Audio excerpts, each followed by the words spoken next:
I find it amazing that you can go through life and I don't know, just be going along and going through the motions, even though you're still loving your life and you don't really even know what's on the other side of it. And then it happens and everything blows up. And like I said in the last episode, you start to go inward, but then you start to question absolutely everything. And for me, I questioned absolutely everything. So, you have your spiritual awakening, whatever that was for you, whatever it is for you that you may be currently going through, or you've been through it, for years now. But that catalyst that happens for you takes you into this space where, for possibly the first time in your life, you're actually looking internally and you're really connecting in with yourself. You're really acutely aware of how you feel. You're acutely aware of like your anger or your sadness or your pain or your suffering until you can get onto the other side of it where you begin to be curious about what brings you joy, what's fun. Like, where do we get to actually think about all of this? In the work that I do as a spiritual mentor, a lot of people come to me because they're in pain or they're suffering in some way, or they've had a gutful of even themselves and they want change. And so one of the first things that I do is, and it's not to take people back and have to relive a story, but what we do need to understand is everything that's happened before this moment in time set us up to be the person that we are today. So we need to honor it because there's like I look at it like a treasure map. It's quite the adventure. Life is an adventure. And when you look back on your life and you look at all of the things that have happened to you at that point, you're probably still thinking, oh, well, that happened to me.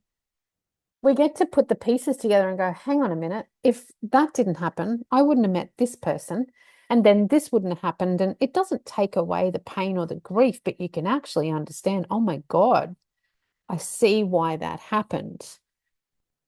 And, as I sit here now and knowing all that I do now about spirituality and energy and how like Einstein said, you cannot unmake energy.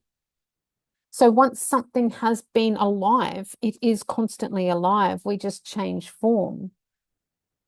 So when I look back now and I see Corey passing back in 2004, back then when it's raw and it's real and it's like it's just makes no sense and you're angry and you're all of the things, I totally get that. And I had to experience that.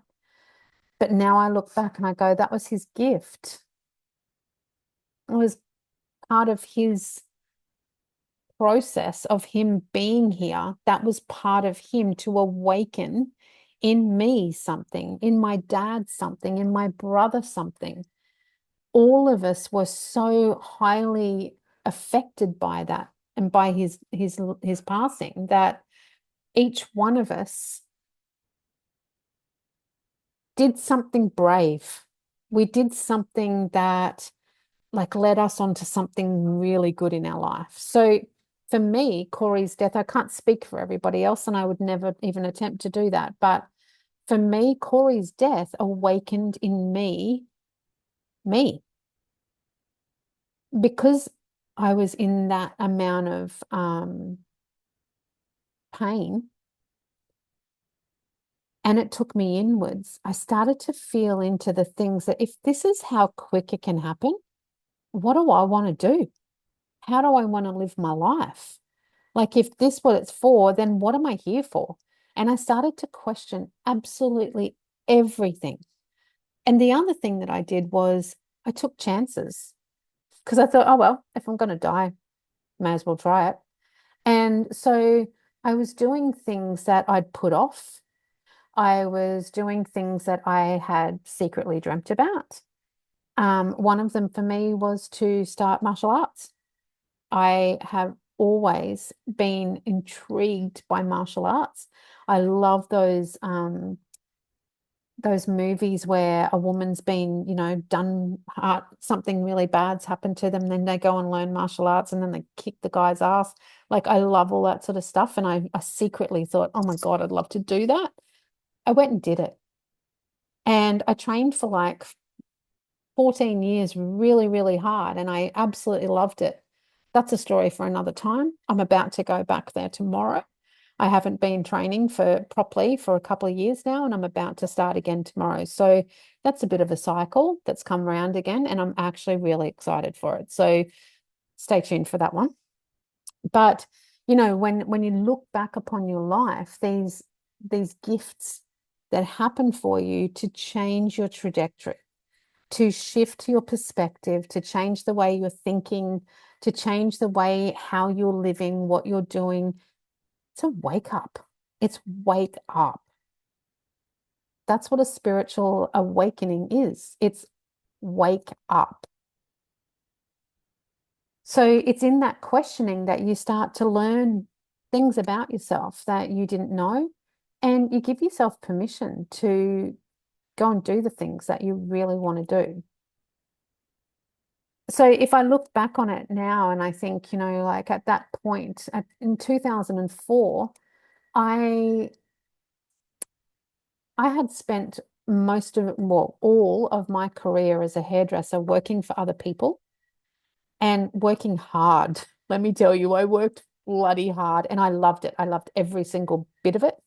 I worked for two big companies, and then I got, like, in the first company I got to management and I absolutely loved it. I used to train people and I was, doing hairdressing competitions and loving it.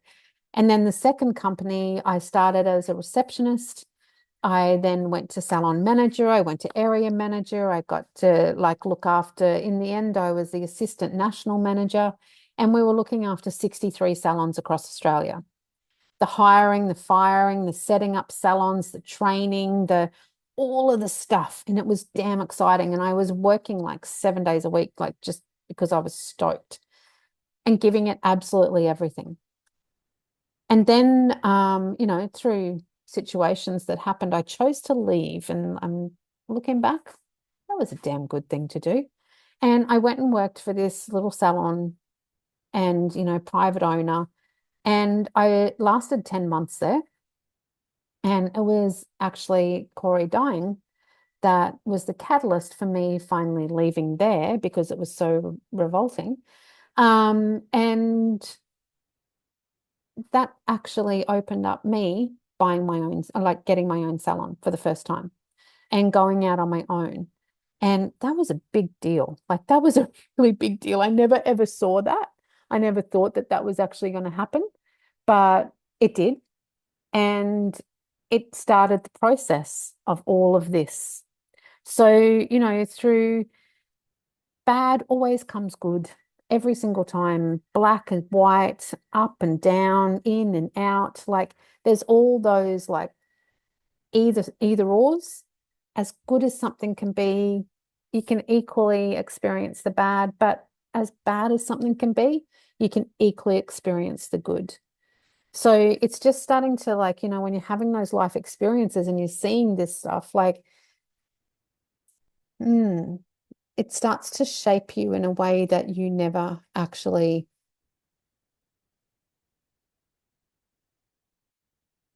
had thought of before or allowed yourself, maybe the time or the space.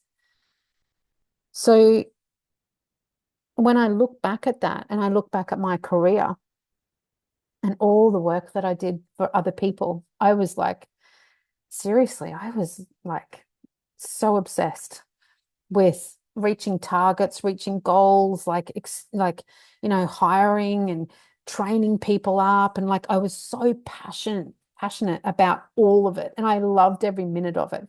I'm not somebody that will ever regret my career. I have loved every minute of it, other than the 10 months that I worked in that little salon. I did not like that at all.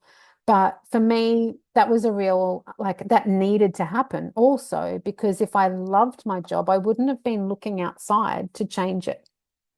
So that working in that small salon with that real small-mindedness and that real greedy mentality was making me so uncomfortable that I had to move. And because I wasn't choosing to move just naturally, when Corey died, that was like that, you know what? I am not doing this anymore. And I got out.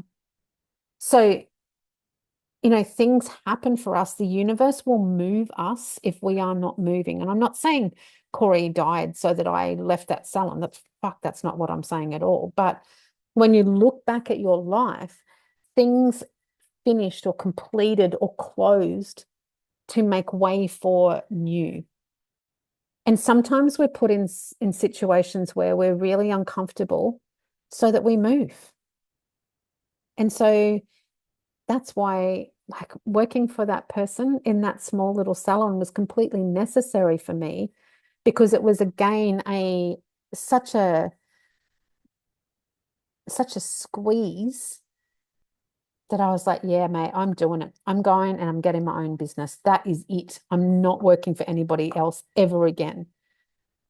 And I won't. So, 2004 was the beginning of my very own business. And what does that look like? I had no idea. That's a story for another time. But, just spend some time now looking back on your life and putting like the puzzle pieces together and going, oh, because of that, I did this. And because of that, I met this person. And then that took me on. You can actually, like, you can't, the story isn't completed until you've got the story. So you're down when you've got the story, you look back and you go, oh my God, I can see it. I can understand. So if you're still in that state where you just think it's just all shit and you can't see the good in it, spend a little bit more time on it. And maybe you're just not ready yet to do that. So don't force yourself. If I can say anything over this time, is to actually just allow yourself to dip your toe in. And if you're not ready for it, don't. And don't try and jump ahead either, because jumping ahead is called spiritual bypassing. You'll get brought back to this stage later down the track and it'll be more painful. So do yourself a favor. Anything that I'm talking about, if you just don't feel that you're ready for that, just don't. Just dip your toe, have a little look back and go, you know what, I'm not ready for that yet. And just go look at something else. But when you are ready, look back and start to actually map out, okay, these are the things that happened for me. What did I learn that was great from that? What were the blessings? Because there's blessings. What did I receive from it? And then what did I actually give from that? How did I give of myself because of that situation? So you will find that there'll be treasure that you can find that you've received, but there's also treasure that you've actually given to the world with that as well. So I don't know, just have a little bit of contemplation around that and see what you come up with. I'll see you again soon.